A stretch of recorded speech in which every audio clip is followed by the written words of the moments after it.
All right. Yeah, hello. We are live. Welcome to the Power Night podcast with Juan Voice. I am your host, Juan Voice.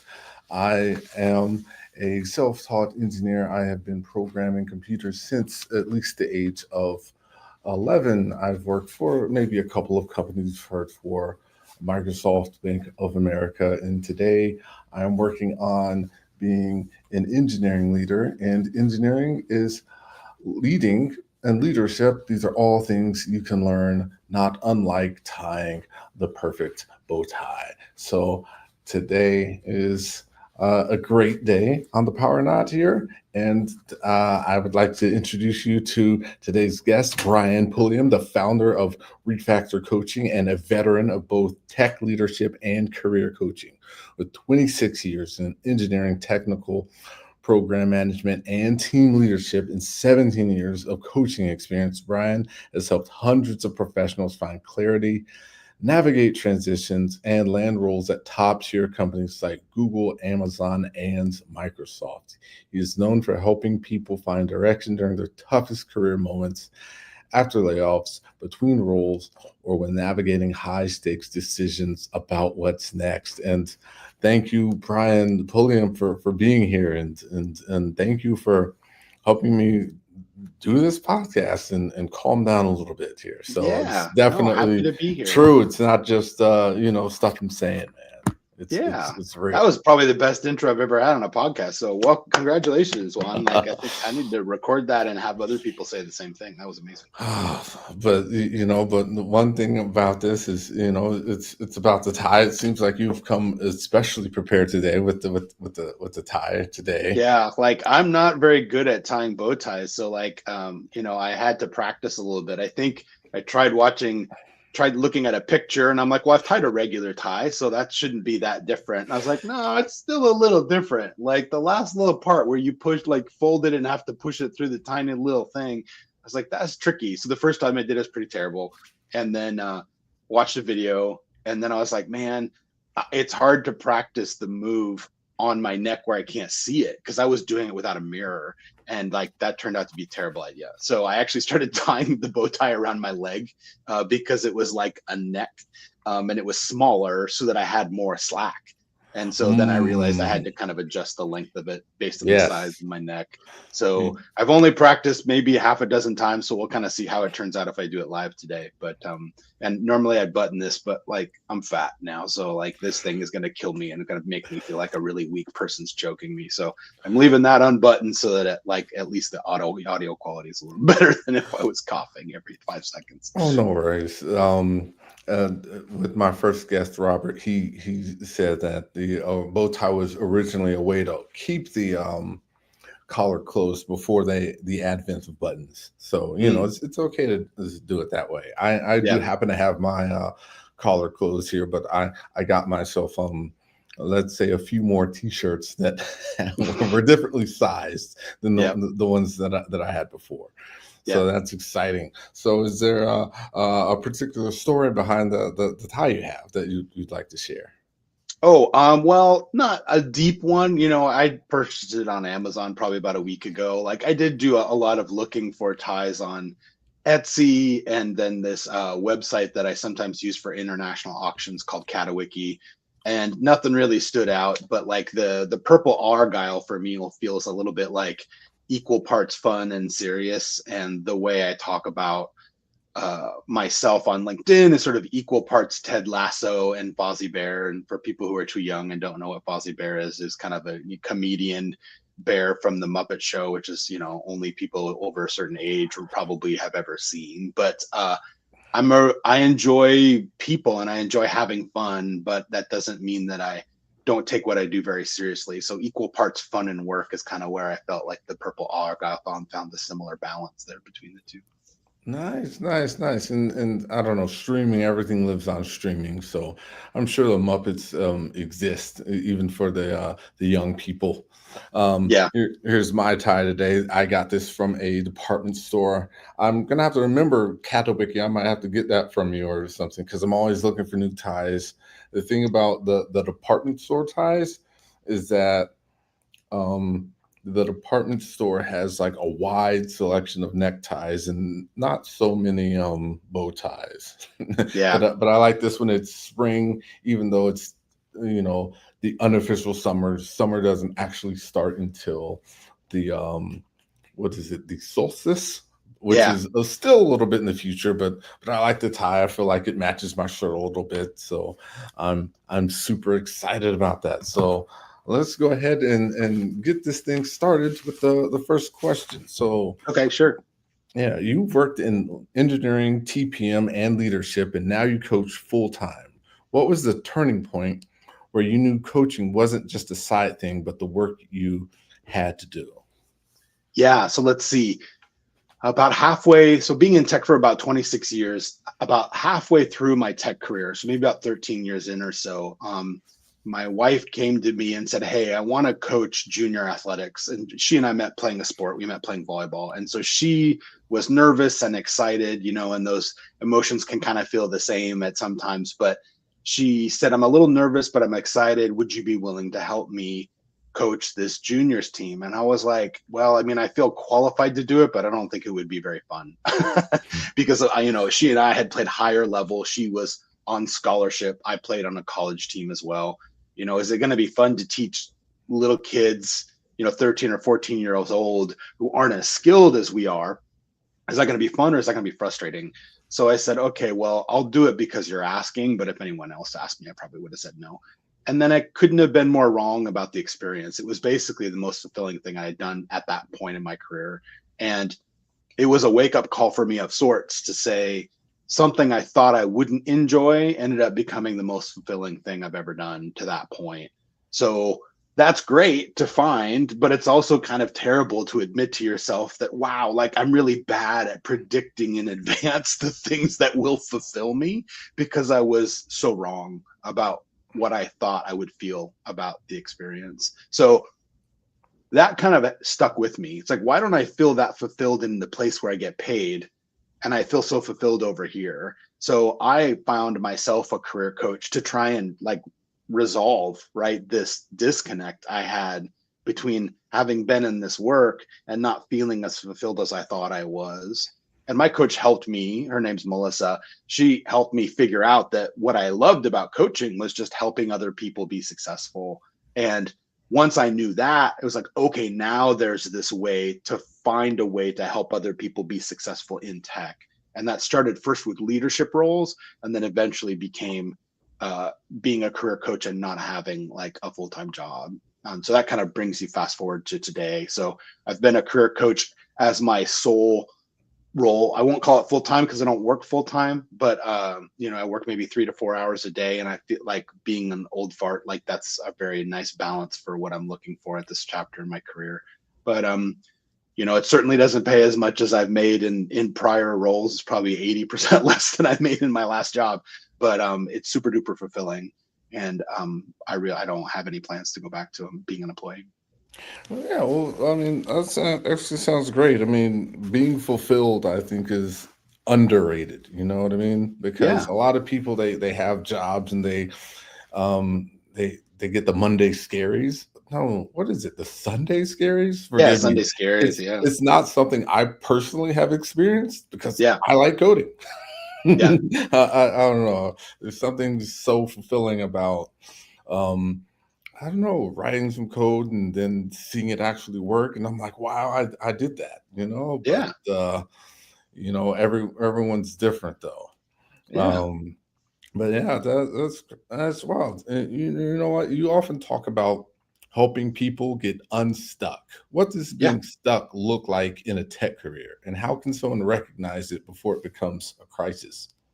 Yeah. So, when I was in athletics as an athletics coach, like one of the things we would talk about is like uh, being successful as a coach in an athletics team is taking these people, understanding what they're uniquely good at, which we would typically do with something like stats and say, hey, if Juan is good at these set of things, then let's find a position on the team where he can take advantage of these strengths that he has. And they're things we've measured. So not exactly rocket science, right? It's like if Juan is really good at throwing the football, then he should not be an offensive lineman. He should be a quarterback, right? And if he's good at catching the football, then he should be a receiver.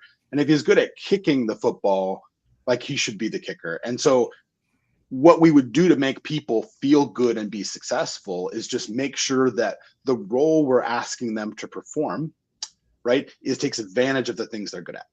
And so now as a career coach, like when people feel stuck, it is often because they are doing work or expected to do work that doesn't align with what they're good at. So there's some brain science behind this, but basically if you can spend about an hour or more per day using your strengths in your job, then you're 9 times more engaged at work. And that engagement is really the unlock for people not feeling stuck. Because if you're engaged at work, you're probably good at it, you'll be successful, less likely you'll have an issue, more likely you get good reviews and you get promotions and all that other kind of stuff falls into place. The trick is that what you are good at tends to evolve over time.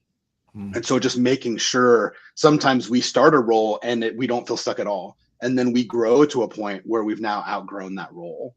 And if we've outgrown that role, then we're saying, hey, we feel stuck because now what we want or the new strengths that we have are not taking advantage of where we are. Okay, so that makes sense. Oh, speaking of new strengths, let's go ahead and get started. This is going to be fairly easy. I'll start very slowly, but you've clearly already tied the tie. So all I do is I start by crossing over my neck, and then throwing that long end over my shoulder. So we'll stick from there from now. This is probably familiar to you, right? Yeah, a little bit. All right. Got to make sure it's tight up there. There we go. Perfect. There you go. A lot of people think the goal is just to get a job, but you emphasize clarity. What does career clarity actually mean, and how does someone get it? Yeah. So have you ever like shopped for a home before, Juan? Gosh, yes. Not to go too far off topic, but gosh, my wife and I, we were shopping for a home in the Charlotte market, and gosh, at the time it was crazy. We would say, oh, we like this house, let's go and check it out. By the time we got to check it out, it was already gone. Yeah. So when we think about the process we go through to ensure that we have clarity on the home that we want, there are people that aren't even looking for homes that scroll Zillow, like days and days on end, because in the future, when they have a home, they want to know what they can afford and they want to know what they like and what they don't like. If you compare the amount of time we spend preparing to get clarity on what we want in a home to how much time we spend getting clarity to find a job, this one dwarfs the other. In fact, if we took the same approach we do with jobs and finding a home, it would be a hot mess, right? It's like when we're looking at a house, we'll go to open houses. When we finally find something we think we like, we have saved searches, right, that push details to us. We look at apps. When we look at open houses and we're ready to buy, we get financing, we put in an offer, we get an inspection, we go walk around the house multiple times. We do all of these things to de-risk this important financial decision, right? Because we want to make sure, I don't know, maybe we don't want a backyard that backs to a major freeway because we don't want the road noise, right? Or we care about school ratings because we want, we have children and we want it to be in a good school district. We care about commute distance. But in a job, we are so hung up on whether we get the offer that we don't really have the same level of discipline or criteria to make sure that job will be a good fit for us. So when I talk about helping people get clarity, it has to do first with, well, what are you good at? What are your strengths? And I delegate this process of identifying these strengths to a popular strengths-based survey. And then we have a discussion about the results of that survey and say, hey, based on these results, what does your ideal environment look like that would take advantage of these strengths? So think of them like criteria for a spec, right? We should be able to create a spec of what your ideal job looks like. Doesn't mean you're going to get it, but we want to know what your ideal job looks like, just like we do with your ideal house. So I need 3 bedrooms because I have 2 kids. It needs to have 2 bathrooms because I don't want my children walking through my bedroom to get to the bathroom, whatever, or I don't want my guests to see how messy my bedroom is, whatever those things are. So it starts with understanding the individual and then saying, okay, let's move on from strengths to talk about what your values are. If you are good at collaborating, you probably value collaboration. So you would want to be in an environment where every engineer does not go into a cave and writes code for 2 weeks and then pushes PRs and there's not a lot of collaboration happening. That wouldn't be an environment that takes advantage of your strengths. You would want to be in an environment where it is more collaborative than that. So the clarity starts by understanding yourself and then saying, okay, how do we use what we learned about you in order to narrow down and get more detail about what it is an ideal job would look like for you? Okay, yeah, that sounds like pretty involved. I mean, I've read like, what is your call, what color's your parachute, and who moved my cheese, and those, career books. But I guess the issue with getting a job is that I don't know, so many of us need jobs to live. Like Yep. when I was looking for a house, yes, I put in lots of time and energy in searching for a house, but I guess I didn't do it when I was literally homeless. Yeah. So that Yeah. that kind of makes things a little bit different. Yeah. It So does. for folks who've been, let's say, laid off or sidelined, Yeah. uh, how how do you help them rebuild their confidence before job offers come in, and how do you navigate that whole situation, because that seems like it's going to be very, very difficult. Yeah. So just like it is harder to find a house when you're homeless, like it is harder to find a job when you don't have one already. And so the guidance I would give everybody, which seems counterintuitive, is I would encourage everybody, especially because of a market like this that we're in right now, that you should low grade apply for jobs once a year. And I usually pick like the month that I actually got the job. So if I landed my new job in June, then every June I come around and I say, I play this what if game. What if I got laid off? And this is informed a lot by the fact that the very first job I had in tech, I was laid off from unexpectedly. And so my career has been shaped by this idea that I loved my job. I didn't think my job was in jeopardy, and yet I lost it unexpectedly. And I never wanted to be on my heels, like, and not be prepared for needing to look for a job. So interview skills are things you can be taught and things you can get really good at. So interview skills, I call them like career survival skills, right? So if you watch Naked and Afraid or any of these other kinds of shows, right? If you drop some people in the middle of the wilderness, some will be more successful than others because they have the skills to be able to, like, not necessarily be comfortable for the next 3 days, but to be able to get back to civilization and likely not die. Like, that's the goal of survival skills. So if we get better at interview skills and we sharpen our axe once a year, right, so that those skills are sharp, then when we need them, we are ready to use them. And if you're willing to interview, not like at 12 companies every year, but just a couple, the power you have when you're interviewing and you don't need the job is 10 orders of magnitude higher than when you're unemployed, and the power dynamic is a little different. So that's what you do when you're employed. What you do when you're unemployed, the reason to come up with these criteria for what your ideal job is looks like is not to say no to any job that isn't perfect. That's not realistic, right? We have bills to pay. Maybe we were unemployed for longer than we want to be, but it is very different to buy the home that backs up to like I-95, right, or I-90, and know that you're buying that home than it is to buy the house and then when you move in realize your backyard backs to a major freeway that goes across the United States, right? Those are different. Even though factually it's the same job, the goal of coming up with these criteria is to make an informed decision. And the more you learn to gather signal on whether you're going to get what you want from the job, if you do that in the right way, you're asking questions that other applicants won't ask, which actually makes you more memorable.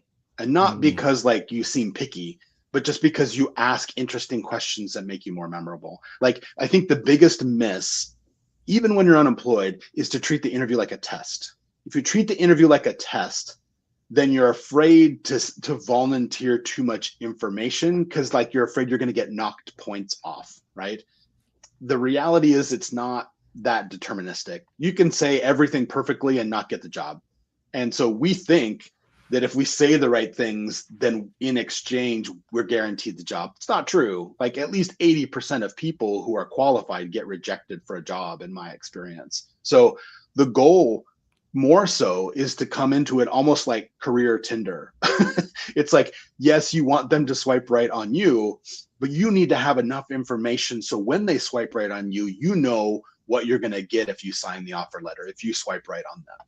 And so it seems counterintuitive, but the more you hold back questions to understand how good of a fit it is for you, the more forgettable you are as a candidate in this market. I've interviewed 400 people in my career, like not 3,000 like other people I know, but there's a lot of people. I type up the notes, right? You know, while right after the interview, we have a debrief the next day. And I'm like, Juan, who? Like, I don't even remember Juan from yesterday because he was so forgettable. I mean, not you, Juan. You have a bow tie. It's amazing. Like, you know, even the visual impact of a bow tie is enough to make you memorable. That's great. Like, you should do that in every interview you go to. But you know how many people I talk to, and I'm like, this guy sounds like the same as the 19 other people I've interviewed in the last 2 months. That's not good, right? That's a bad thing. I would almost rather you disagree with me in an interview about something respectfully because it would make you more memorable. Because when you don't volunteer information, I get this vibe that you're just going to sit there and not do anything until I tell you if we hire you, right? That's not the vibe you want to send out. okay, that makes sense. I mean, interviews skills are definitely survival skills, right? Yeah. Because every job you're gonna have to get an interview. What else are people getting wrong about interview prep other than approaching it like a test? Yeah. So I think interview prep competence matters a great deal. You know, there's basically that kind of three things that I talk about with clients in terms of what we look for on average in a typical interview. One is competence. So yes, you have to be able to do the job. However, we all know that the software engineering interview does not exactly match what we expect to happen day to day, right? Like it is, the best way to describe it is sort of like intellectual hazing in order to mitigate the risk that they hire someone who can't do the job, right? Right. That's why we have LRU Cache and FizzBuzz and Floating Island, all these things that like aren't really what we will do in the job, right? In fact, some of these things are so artificial because like we have the internet in our job. So if you ask us to do something in a real job, we'll just go look it up. And yet we can't look it up in the interview. It's very weird. So companies have a higher bar for interviewing than doing the job for two reasons. One is they are terrified of false positives. Okay. So a false positive I will define as one goes online, talks to somebody that works there, gets the answers to the test, cheats, gets in, and then he's a jackass and can't do his job, right? So he makes everybody mad and he's not very competent. That's like nightmare fuel for a company, right? Because if you come in and you're a jerk, Juan's not a jerk. Let's just pretend it's evil Juan. So an evil version of Juan exists somewhere in the multiverse. Evil Juan gets a job at this company, and then he makes a top performer quit. That's like unrecoverable loss of knowledge for a lot of companies, right? Like even if you can backfill your top performer, to get this new performer up to where that person used to be could be 2 years to never. And so it's really scary for a company to hire someone. They take a huge risk. Now, in order to mitigate that risk, they've realized there are false positives and there are false negatives. If they are willing to accept lots of false negatives, then they can minimize false positives. So what does that mean? in practice, it means they're okay if they don't hire someone who could have worked out. That's a false negative. We said no to Juan, but he could have worked out. Those people can't do much damage to your company, right? So by jacking up the difficulty level, the goal is to eliminate false positives, in exchange being okay with saying no to a lot of people who would have worked out just fine. Okay, yeah, that makes sense. It reminds me of the way the justice system works, Yeah. innocence until proven guilty beyond a reasonable doubt, Yep. Yeah. because we don't want to put innocent people in jail, even if, a few guilty people get away. Right. Because the system is like not infallible, right? Like the Right. system is highly fallible. Even witness testimony, right? Like you can go do a lot of research, but even eyewitness testimony is not as reliable as we would hope, right? Like it's a stressful situation. People remember the wrong things. So since we know the system isn't perfect, you need a buffer. You need a buffer of saying the odds that one can pass this bar and not do the job that requires a lot less skill than passing the interview. It's like getting into a fraternity. It's like intellectual hazing, right? To mitigate risk. Yeah, I mean that makes sense. I mean, I've honestly thought a lot of the same thing. It's funny because they'll do a lot of DSA stuff, but the fact is that um, I'm never going to implement a sorting algorithm No, and if you on the do, you're job. probably wasting your time, right? Like you should be using a library that exists already, Exactly. that's baked into something. The ideal software interview is going to vary largely from company to company. I tried at Zillow to get an initiative off the ground to make it more realistic, but the reality is to make it realistic requires a lot of effort from a lot of people. Mhm. So like I came up with a very drafty version of like, hey, tech screen number one should be like Juan and I get on an IDE together and we fix a failing unit test. Like that's the first thing we should do. And so that's it. We just talk about why this unit test is failing, introduce you to a small code base. If you pass that, then we have you fix a bug in the same code base, but you learn a little more. Then the next interview, maybe it's take home, maybe it's live, is like review a spec of someone who wants to add something new to, like, say, the SDK for that same code base. And I want you to review the spec and add comments to things that don't make sense or things that you think are missing. And then I want you to join a mock incident where it's like 2 or 3 actors are involved, like from the company, and maybe you try to troubleshoot a live side incident if it's like a senior level or above. Like these are the kinds of things that we do all the time in software engineering, and honestly it has more to do with the combination of interacting with people and writing software together. And so this is something I tried to get up off the ground at a prior company, but you get to the point where you now need 3 or 4 sample code bases so that people can choose the language they prefer, right? Like you need a code base in Python, you need one in JavaScript, and you need one in Rust, and you need one in like whatever Go. And you ask for volunteers to build that code base and suddenly everybody goes silent. So, it is possible to build that out and make it very effective, but companies need to be willing to invest in it. Yeah, I get it. It's funny because what you're describing sounds like exactly like the type of jobs that I've done for Mm-hmm. many years, but I've never had an interview like that. The Yeah, interviews are always or write some code on a whiteboard where you don't have an IDE, and right. I'm worried about, like, geez, what if I misspell the function name, or something that the IDE would easily check and fix for me.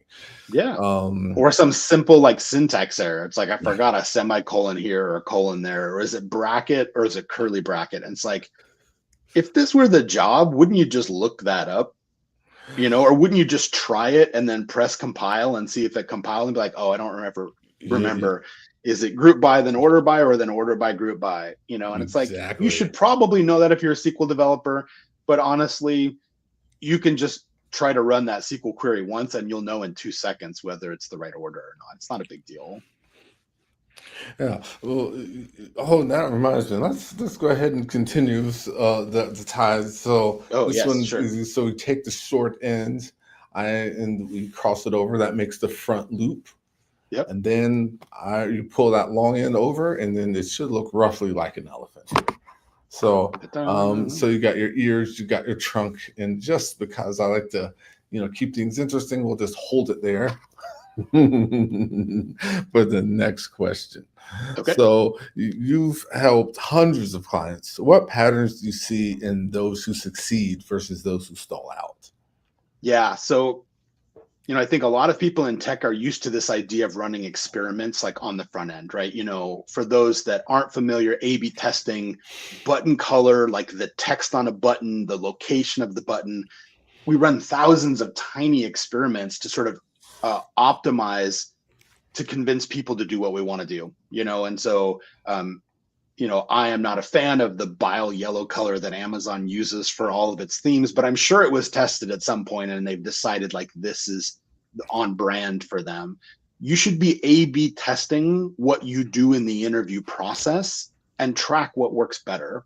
Because that's what we do to make billionaires richer when we work for these big tech companies anyway, right? So like if it's good enough to make Jeff Bezos like filthy rich, then it should be good enough for you to track whether or not what you're doing is working. And so I think the best way to avoid getting frustrated and getting down on yourself about how things are going in the interview process is to externalize the tactics that you're using and not take it as such a personal affront to your level of confidence, right? It's very easy to say, I suck at my job, I'm not as good as I thought I was, when you keep getting rejected over and over again.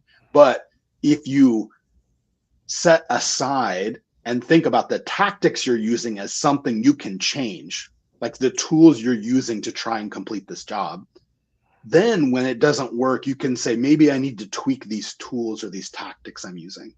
Okay. So the way I describe this to people visually is I say, hey, let's say you have to go chop down a tree in your backyard.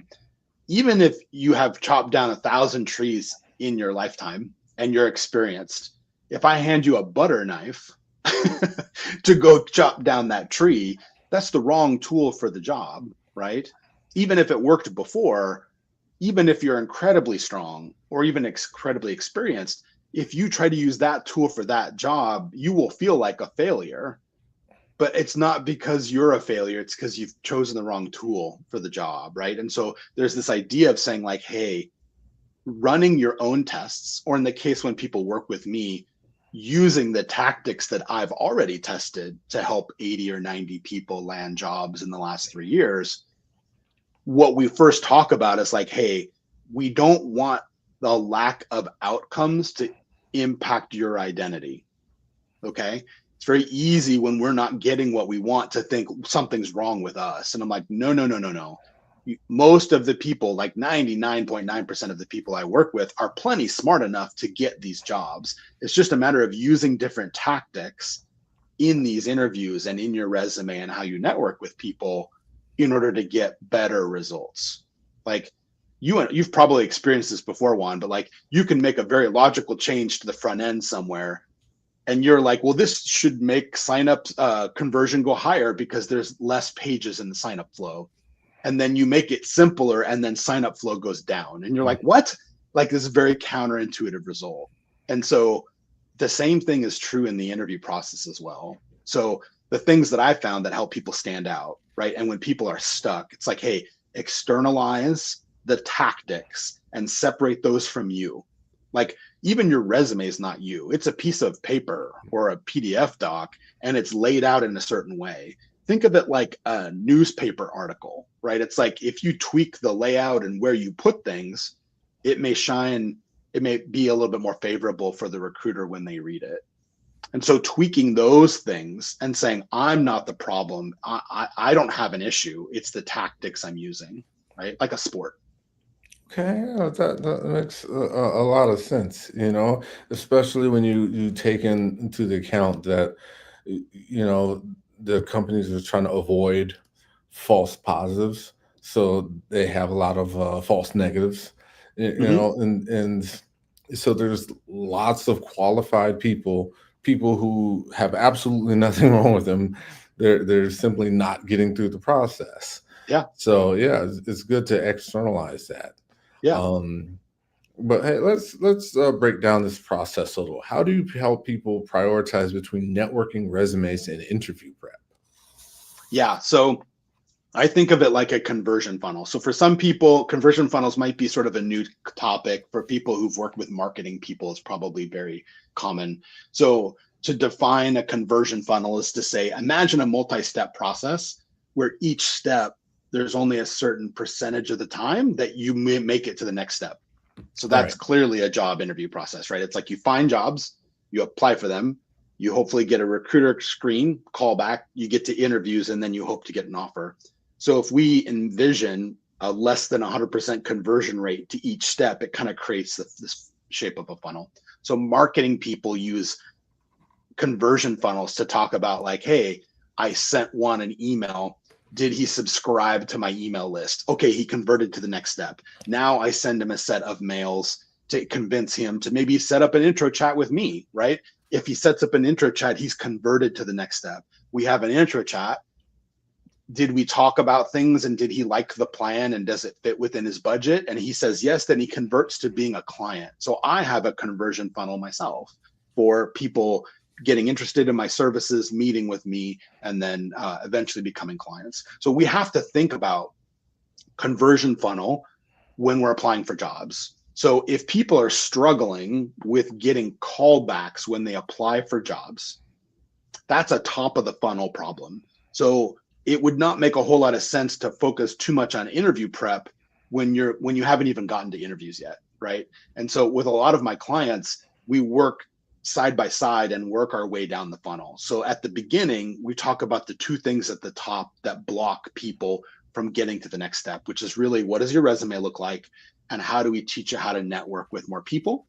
Because networking with people can often get you a call back from a recruiter because you can kind of go through the side door through referrals and things like that. So I focus people mostly on that. I want you to see that these tactics work to get you more recruiter callbacks. So you can get on the phone with recruiters.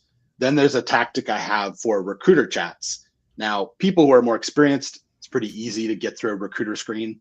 I love recruiters, but recruiters don't want to be there. And quite frankly, they are not as skilled as we are at determining whether or not we are qualified for this job because they can't do our job, right? That's not an insult. It's just a fact. They can't be a software engineer. If they were, they would probably do that because their job would be easier and they get paid more money. So we have to show them we are qualified for the job. And there's a tactic I teach my clients that so far has 100.0% pass rate over like 95 people to get through that conversation easily to make it to the interview. And then in the interview, there's basically two or three parts there. There's competence and there's culture fit, and then there's coworker test, right? So it's like, do I want to work with Juan?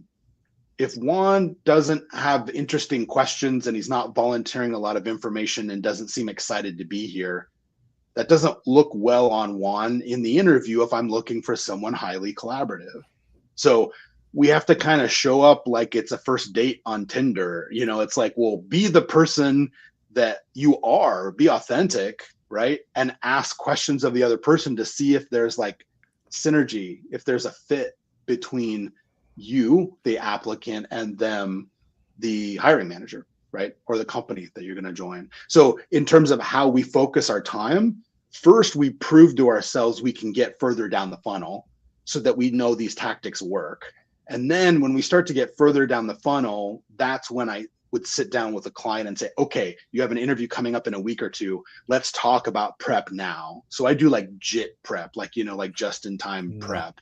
The idea being, I don't want to teach Juan how to be a good storyteller if his next interview isn't for 6 months from now. So I kind of take a staggered approach with my clients. But for everybody, I would say focus on where you're stuck, right? And then, you know, for software engineers, you probably need to practice LeetCode and HackerRank, like low grade, a little bit every day. But I wouldn't spend more than an hour a day on LeetCode or HackerRank if you're stuck at the application phase. I would rather you spend more time on resume and networking to create more opportunities. And then when you start to see traction into recruiter screens, like recruiters are in your inbox, saying, "Hey Juan, when can we get on a phone and have a conversation?" That's when I would start to ramp up a little bit of the interview prep, because the odds you get past the recruiter screen are pretty high. Okay, that makes sense. So let's go ahead and finish the tie here. So we have Okay. the what I call the elephant. I pull on its ears and I pull on the trunk. That should expose a hole somewhere. Usually I'm good at finding it. Huh, that's weird. Yeah, Um, this is the part I always struggle with. I'm going to use the camera here. I'm going to cheat. uh, Hold on. I might have let it fall a little bit too much. But if I pull on, let me start over. We That's start over together. I'm going to start over with you. sure. Yeah, that rarely happens. But I cross over. So long goes over short. Yes, long goes Long over goes up short, behind. and it goes underneath the loop on the shoulder. I I'm going to take the put my shoulder. finger back there like this so I can find it next time. Oh no, no, no. Oh, I mean, I don't do that, but Yeah. it should be okay. I put my finger here just to make that front loop. Then when I pull the long end over top, that should be like an elephant. I pull on these elephant's ears, and then there's the hole right there. And the hole, and once I find the hole, I pinch with my thumb and forefinger, and then I just push the base of that trunk through that hole, and that forms the back loop. And then once I have the back loop, boom, it should form into a bow tie.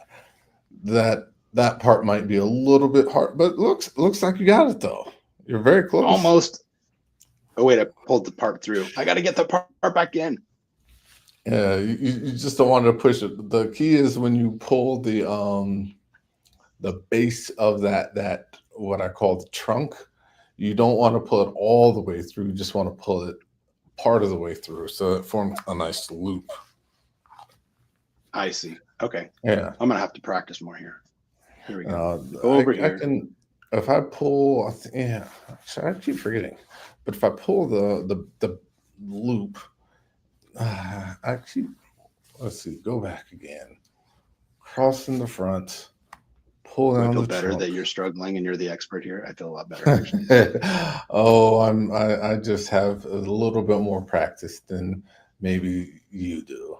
I've just Oh, done I don't this. think it's maybe. I think it's definitely. So, didn't you say like you have 85 ties or something like that somewhere? Somewhere between 50 and 100. Yeah, Oh I my didn't goodness. count them. I didn't count them. No, I need to have well, I have a rack, but I think it only holds like 40 ties or something. I don't know. So I have to get more of them. Where's the hole? I can't find the hole. So it's behind everything, right? Um, when you pull the front loop, right? So this is the front loop. That's your elephant ears, right? Yeah. See this back loop here? There's a Yeah. single one. If I pull this back, right? I just pulled it out of the hole. That gets me right back to where I had an elephant here. Does that make sense? Oh, So there's the hole. I got my front loop and I've got one loose end.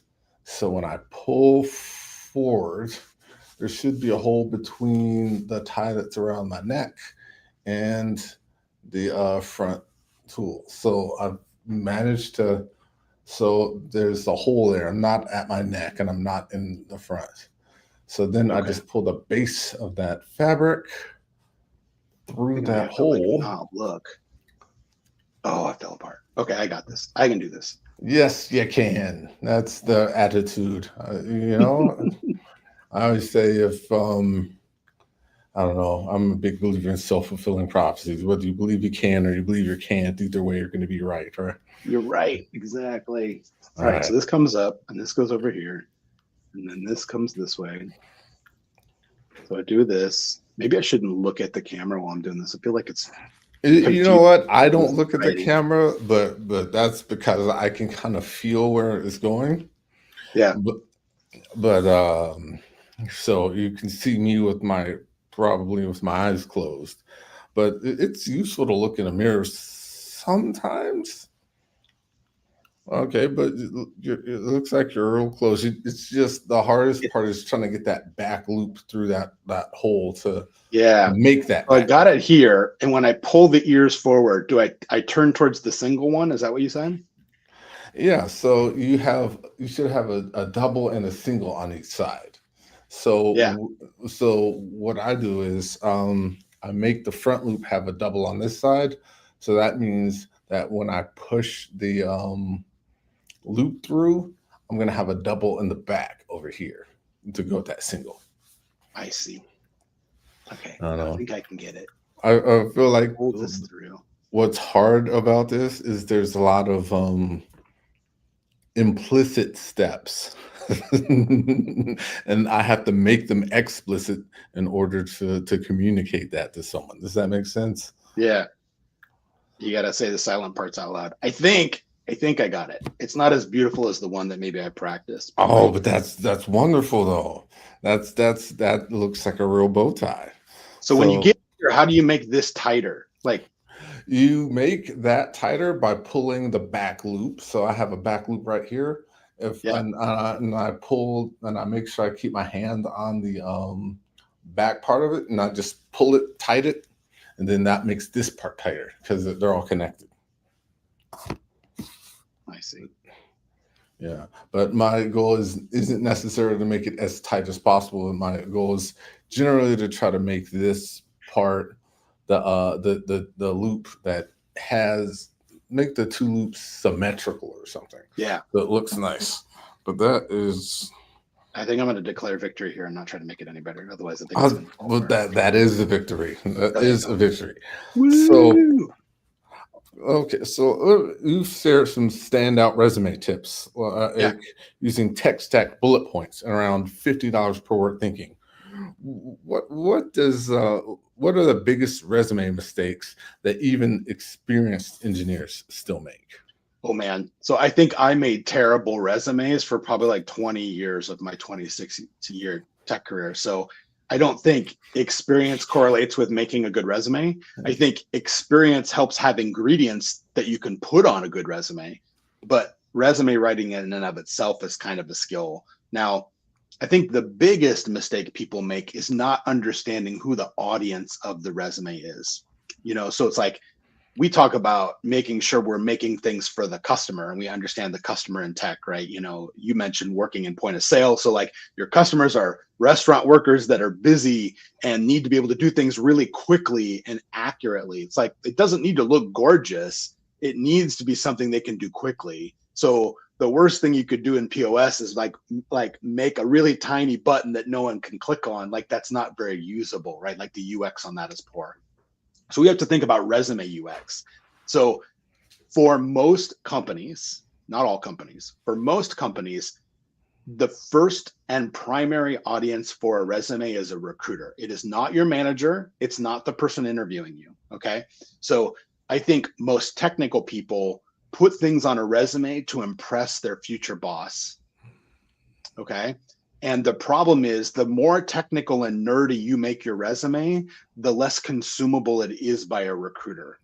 So remember, a technical recruiter doesn't understand or won't be impressed by the things that would impress your future boss. So you're making some cloud API and you have like 90 millisecond response times. Like you and I are like, how are you doing that? Like that's almost breaking the speed of light. There's almost a physics problem there, depending on like where where your API is hosted and things like that. And but a recruiter is not impressed by that because they don't understand that language. It's like Right. Portuguese, right? Or maybe it's like UK English versus American English. And so we talk about the boot and you're like, okay, well, what do you mean? The thing that goes on my foot or the thing that's attached to a car? Because those are different like terms in UK English versus American English. So we have to target the recruiter. About 70% of our resume needs to be focused on the recruiter understanding it and wanting to pass it through. So the only time I would focus more on technical is if it's like a startup or a really small company where like the hiring manager is the one screening resumes.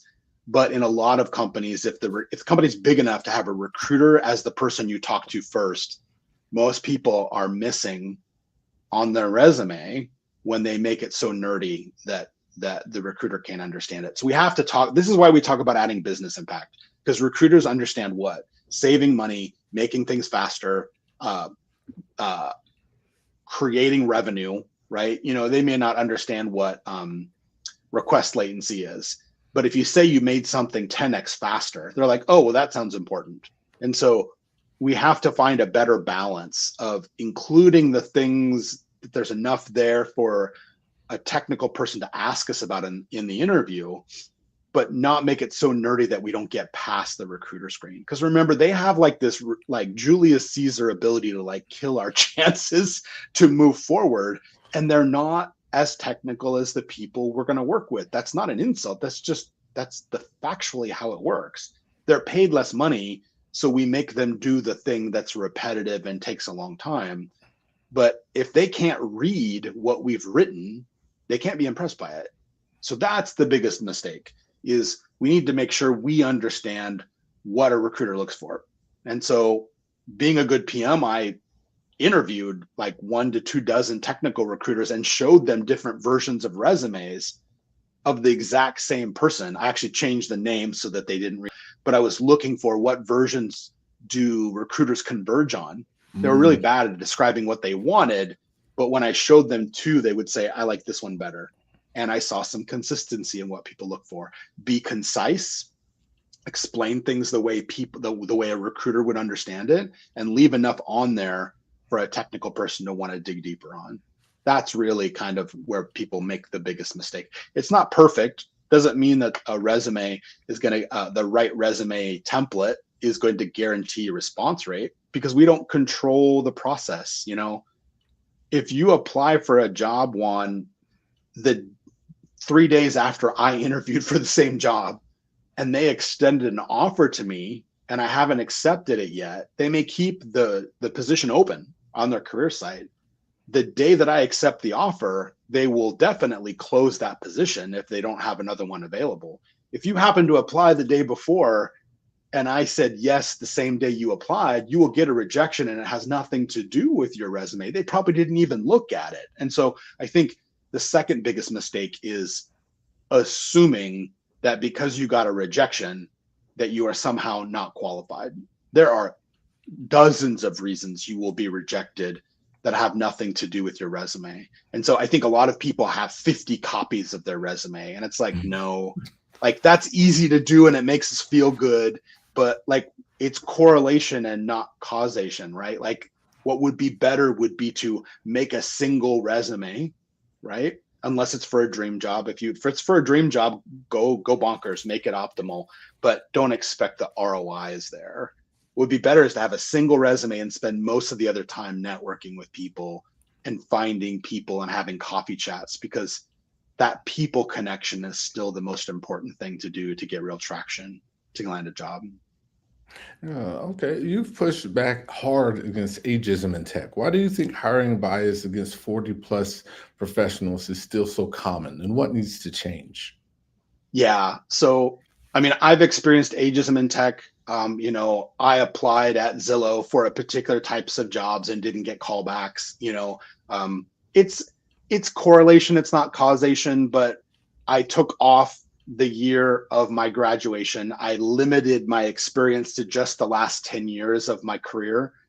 So I didn't look like I was 40. And then suddenly I started getting callbacks from multiple tech companies. So I have correlative evidence that doing some of those things made a difference. I also applied for a different job that I was probably more qualified for the second time around when I also made those changes. But the reality is that most of the people reviewing your work and that will evaluate you are not over 40. And so they don't know that they are biased because they haven't experienced the bias on the other side, right? It's like me pretending like, well, I've never experienced racism in my career, so therefore racism must not exist. That's absolutely not true. Like, you and I have very different lived experiences. And if I listen to you and I educate myself, right, on what it means to be Black in the tech industry, then I will understand a lot more of some of the struggles. But to expect someone who's not gone through it to understand it instinctively without doing work or without having been educated, that's like unreasonable. Like they need to have empathy and understand that I have a different experience. Like, I'll give you an example. So I talked to a tech recruiter and I showed them two versions of a resume. One had like 6 years of experience. The other one had the same 6 years of experience and then had 10 more years of experience on it. So this person has 16 years and this person has 6, but the first 6 are the same. Okay. And then I said, would you say yes to this person? Would you say yes to this person? And the recruiter told me I would say yes to this person and no to this person. And I was like, what? And I said, why? Tell me more. And she said, well, this person has filtered their experience to the most relevant experience related to the job. This person has jobs on their resume that like don't relate to the job. And I was like, okay, but let me go deeper with you. This person is so young that they don't have those other experiences to list. So they're not filtering. They just don't, this is all they've got. So a younger person has an advantage because they don't have to filter their resume. But you're telling me this person and this person have the exact same experience in their last 6 years. Shouldn't they both get through? And she said, no, this person understood the assignment of filtering the resume. And I was like, but they didn't have to. So like we just came to an agree to disagree position. And I was like, what you're telling me is if this person applied with a paper resume and you lost the second page of their resume on accident, then you would say yes to them. Like that to me is bias. Like I don't know how else you can think about it other than bias. The recruiter's assuming this person has filtered their experience when in fact they're just young. So being young gives them an advantage, right? And so we just had to agree to disagree on that. But it's one of the reasons why when I talk with clients, I say, don't list you have 20 years of experience if the role only requires 7 to 10. Mm-hmm. You should only show the last 7 to 10 if you're applying for like a senior level role. Maybe if you're a staff engineer, maybe you want to be closer to 10, but it kind of depends on what the expectation is for the companies you're applying for. The truth is, when you get to be our age, being an intern at IBM like 22 years ago is not going to increase the chance a recruiter calls you back.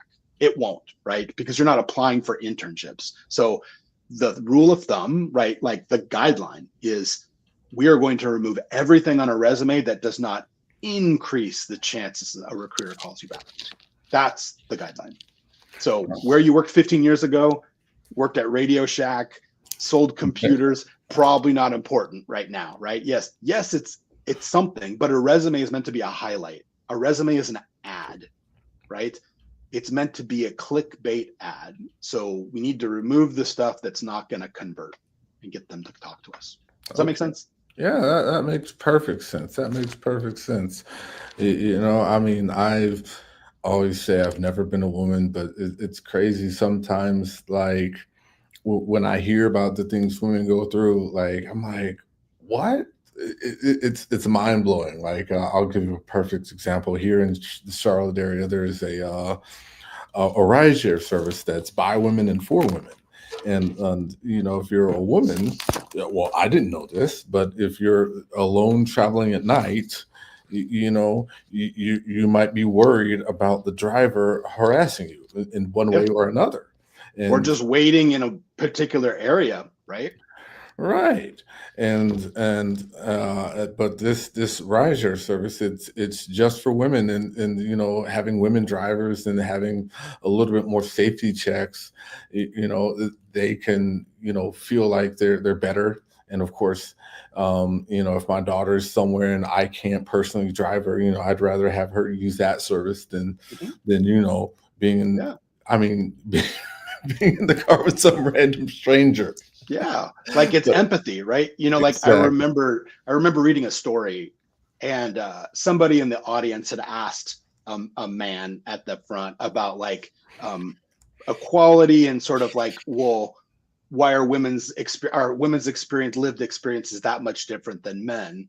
And it was such a beautiful moment because the man that's up there like had done some work, right? Like to understand like women's lived experiences. And he said, okay, it looks like there's about 1/3 of the people in this room are women, right? So then he flipped his whiteboard like over because it was one of those rotating ones, and he said, "Okay, men, I want you to just shout out to me the things you do on a weekly basis to avoid being assaulted." Just Nothing. and the men are kind of looking at each other like saying like what?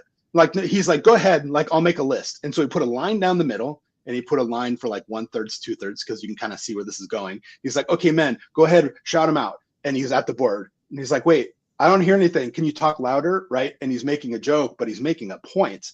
And he's like, men don't do a lot to avoid being assaulted every week. So then he said, okay, is there anything else I should put on the men's list before I go to the women's list? And the men don't say anything. So then the women, she's like, okay, women, tell me what you do on a weekly basis to avoid being assaulted. And then he wrote down like 27 things, right? And he's like, this is the difference, right? And I'm sure that that list exists for any group when you compare any two group of people, right? But like women are like, well, I don't go to this place at night, you know, and I don't wear too revealing clothing if I'm going to a certain area. And if I'm going to go there, I'm going to go with other friends. And, you know, if one of us is going to leave, we don't ever leave one of us behind, you know, to wait by themselves, or we use a ride share that's female focused, right? And when the men saw the women's list, then they start to understand like, hey, the lived experiences here and what they have to deal with day to day is just very different. You know, and I'm sure that also exists with any sort of like non-white male privilege sort of lived experience that anyone has, right? That exists in the world. And so understanding those lived experiences are different, you know, it's very important. Not only in software development, but just in working with human beings, you know, and being a good person. Yeah, I get it. We all have different things. And for someone who's listening right now who's exhausted, discouraged, or doubting their place in tech, what's the one thing you hope they'll take from this conversation? Yeah, like when I was an athletics coach, I took the time to make like a scorecard for each player that we hadn't went to our tryouts. And so we had to say no to 2 out of every 3 people who tried out. So probably not that different from the rejection rates you see with software right now. But the reason we created that score sheet and made it complicated on ourselves was, one, we wanted to provide some value back to the individual. You didn't make the team one, but let me tell you why. You know, your scores in these areas weren't high enough compared to other people. So if you want to make the team next year, this is what I would focus on. The fact that we created a sheet, that was an external like artifact. We weren't just saying one, we're saying no because you're not good enough, like where it feels like it's a human. We were able to externalize and say your performance at this tryout came up short in these areas, but it's not you're not good enough, right? It's not about you. It's about in this tryout, you didn't do as well as other people did in this tryout. It was an evaluation of your performance for a very small event. So what I would suggest people do is like, think about your interview like a performance, right? It's like going to an audition. If you blow an audition, it doesn't mean you're a terrible actor. It just means you had a bad audition. And sometimes you think you killed it and someone else did a little bit better. Or sometimes you came in for your audition and they had already extended an offer to someone else. And so the fact that you didn't get the part doesn't have anything to do with how good you are. So learning to separate your identity from your outcomes, I think that is really part of the journey of being able to say, I can be amazing at my job and get rejected. That can happen. And in fact, it will happen a lot in this environment. So, you know, it is easy to let the outcomes affect our identity. What we want to do is learn to flip it. We want to understand our identity and use it to drive the outcomes we want. We want the flow to go the other direction. Outcomes create, like identity creates outcomes, not lack of outcomes negatively impacts my identity. Okay. So that would be the advice I'd have. And then beyond that, go find a coach, go practice with other people. It doesn't have to be me, right? I mean, I offer group coaching and one-on-one coaching, so people are welcome to reach out to me if they want to talk, but you don't have to work with a coach to be able to start to separate the results I get and how good I am at interviewing, right? You can get better at this and you can run your own experiments and you can learn what works for you. You just need to be able to separate your identity from your outcomes. All right. Well, that's great. Get that clarity, know who you are, and then when you know who you are, then that should drive the outcomes, not the other way around. Yeah, look for what I would call wand-shaped jobs. Learn how you're shaped like a puzzle piece, then go find jigsaw puzzles that are looking for someone shaped like you. Okay, that is perfect. Thank you again for being here. I greatly appreciate it. Yeah, Do this every week, so next week we'll have a new guest, and I'm looking forward to it. Thank you for being here, and I'm of going to go course. ahead and end the stream here. All right, bye everybody.